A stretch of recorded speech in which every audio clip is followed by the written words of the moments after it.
Hi everyone, today I'm just going to be sharing some quick thoughts about frugal living. And to start off with, I'm just going to talk about my family and kind of the spending habits I grew up around. And first off is my dad. He's a banker, and so he's always been big on money and kind of knowing where the money goes and kind of being pretty money conscious. On the other hand, we have my mom, who she can't resist a good deal, which may sound like a good thing, but it means that she buys a lot of stuff that she doesn't necessarily need just because it's on sale or something like that.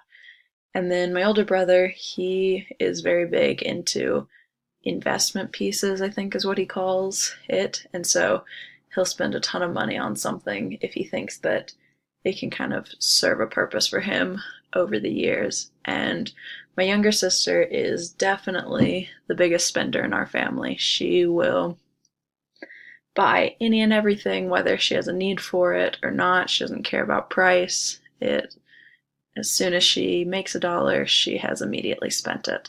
And then I would say I am the most reserved spender in my family. I'm not sure how this happened, but I've always just been very weird about spending money. I don't like spending my money. I don't like spending other people's money. And I don't know, I would say I'm the most frugal of my family, which comes with pros and cons that I'll share with you. I'll start with the pros. The most obvious one is that you can save money, which, I mean, yeah. Another pro is you're more aware of your spending, which is something that I think is helpful. I know I like to know where my money is going, and it helps me make sure that I'm not kind of spending money in ways that aren't necessary, if that makes sense. And another major thing is it can help you avoid debt. And I think that's something that's important, especially that's something we talk about a lot in this class, is just kind of trying to stay out of debt. So if you're kind of frugal and conscious about where the money's going, then you can try to avoid debt. But there are several cons to all of this. And I would say the first one is that it leads to anxiety and guilt when spending money. This is something that I struggle with a lot, just feeling very anxious about purchases, whether they're important or not.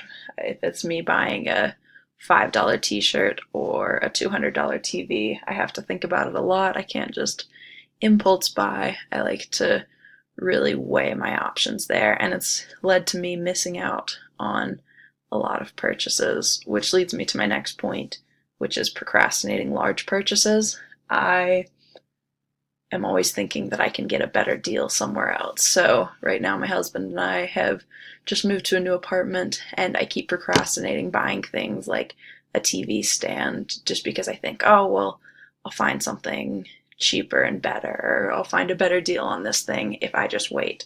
And that can definitely be a big issue. And another big thing is that you can miss out on some experiences. I know I don't like spending money on things, and so a lot of times if my friends are going to do something, I'll think, oh, well, is it really worth the $20 to go spend 2 hours doing something? And that's something I feel like can be a big issue. But overall, I think if you do it right, you can kind of find a middle ground between these things where you can be conscientious about what you're spending and all of that, but also be able to get the things that you need and still experience some of those things. So, yeah.